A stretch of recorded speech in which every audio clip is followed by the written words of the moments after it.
نحمدہ و نصلی علی رسولہ الکریم۔ ایک سوال کراچی سے ہمارے پاس ہے کہ حضرت سیدنا سعد بن عبادہ رضی اللہ تعالیٰ عنہ کا وصال کس سنچری میں ہوا؟ حضرت سیدنا سعد بن عبادہ رضی اللہ تعالیٰ عنہ آپ کی جو کنیت ہے وہ ابو ثابت ہے، اور نام سعد بن عبادہ ہے، اور آپ قبیلہ خزرج کے سردار تھے، انصاری صحابی مدینہ شریف کے رہنے والے تھے، اور خزرج کی ایک شاخ تھی سائدہ، اس سے تعلق رکھتے تھے۔ آپ کی والدہ بھی صحابیہ تھی۔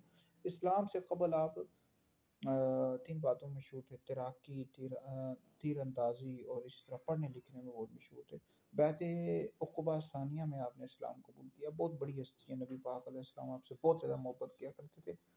غزوہ بدر میں آپ شرکت نہیں کر سکے، لیکن نبی پاک علیہ السلام نے آپ کو مال غنیمت میں سے حصہ دیا، اور غزوہ احد میں شرکت کی آپ نے۔